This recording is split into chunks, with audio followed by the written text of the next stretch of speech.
Hello दोस्तों, मैं हूं आपका दोस्त सुभाष और मैं आपको सुनाने जा रहा हूं सही मार्ग कौन सा है हिंदी कहानी। हमारे जीवन में बहुत से ऐसे मार्ग आएंगे जिन्हें हमें चुनना होगा। जीवन में सभी लोग सफल नहीं हो पाते हैं क्योंकि वह सही मार्ग नहीं चुनते हैं। यह कहानी आपको पसंद आएगी।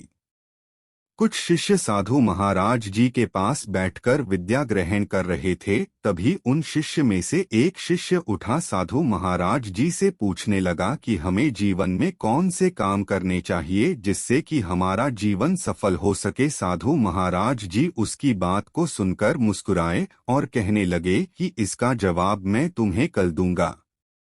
जब सुबह हुई तो साधु महाराज जी अपने शिष्यों को लेकर एक गांव में जा रहे थे। तभी साधु महाराज जी ने अपने शिष्यों से कहा कि तुम्हें घर घर जाकर भिक्षा मांगने चाहिए और जब भिक्षा मिल जाए तो तुम्हें उस पेड़ के नीचे आकर उपस्थित होना होगा। जब सभी शिष्य भिक्षा मांगने के लिए निकल गए, किसी शिष्य को कुछ मिला और किसी दूसरे शिष्य को कुछ खाने में मिल गया और वह सब कुछ इकट्ठा करके उसी पेड़ के नीचे साधु महाराज जी से मिले।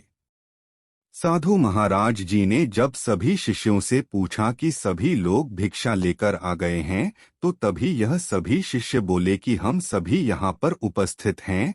तभी साधु महाराज जी ने कहा कि कल किसी ने मुझसे एक प्रश्न पूछा था कि हमें जीवन में ऐसे कौन से काम करने चाहिए जिससे हमारा जीवन सफल हो सके। साधु महाराज जी की बात सुनकर वह शिष्य खड़ा हो गया और कहने लगा कि साधु महाराज जी, मैंने आपसे एक प्रश्न पूछा था।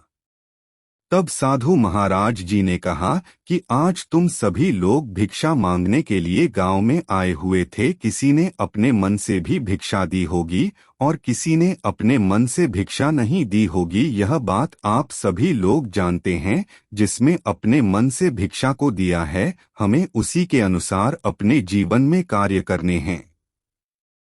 हमें अपने जीवन में वही कार्य करें जिससे सबको खुशी प्राप्त हो और वह भी अपनी इच्छा से करने हैं। जब तुम यह काम करोगे, सही मायने में वही जीवन में सफल होने के लिए तुम्हें आगे बढ़ाएंगे। इसलिए जीवन में अच्छे काम करते रहना ही हमारे जीवन की सफलता है। सभी शिष्य साधु महाराज जी की बात सुनकर सहमत हो गए। हमें भी अपने जीवन में अच्छे कार्य करना चाहिए जिससे सभी को खुशियां प्राप्त हो सके।